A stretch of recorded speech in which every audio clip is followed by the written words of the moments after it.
sure you have lots of good questions. We've already heard some of them, and I know we'll be answering quite a few more for you.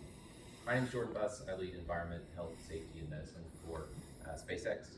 I'm based out of Starbase, Texas. You might have heard of us. We launched a big rocket on Friday.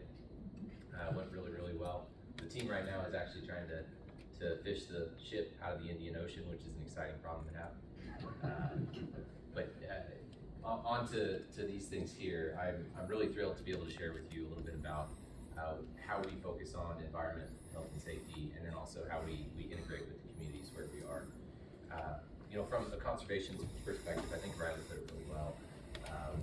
Our goal is to be as efficient as we possibly can with all of the resources, because it's not only good for the environment, it's not only good for the community, it's also smart, right? We don't want to use any more than we can from a business perspective either. And then I know there have been quite a few environmental concerns raised around what are the chemicals that are going to be used, what kind of discharges are going to be in the area. I want to be super clear that we will follow absolutely all laws, and Texas has many laws around this, of making sure that we do things correctly and in a way that minimizes any impact on the environment as much as possible. With any kind of industrial development, you're going to have processes in place that require chemicals. This one certainly will as well.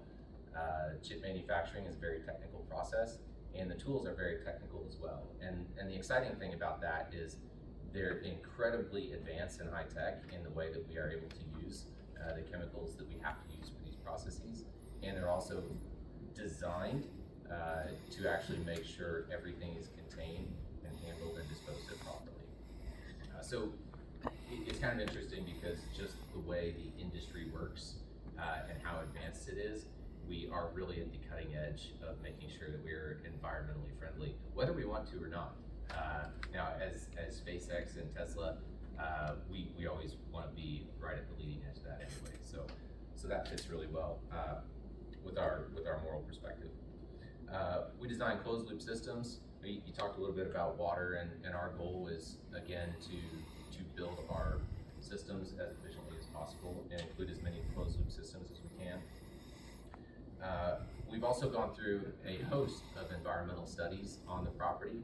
You all know that this is a brown site, right? It used to be heavy industrial. A lot of things were going on over there.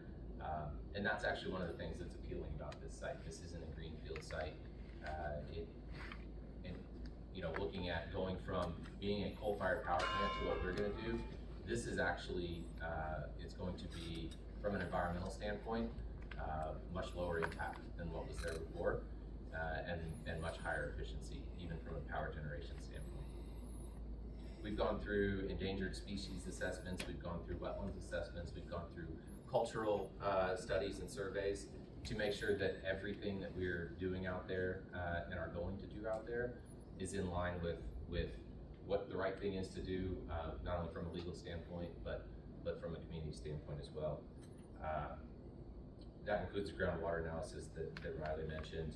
And so we've gone through all these things to make sure that we're stepping through this process in the right way.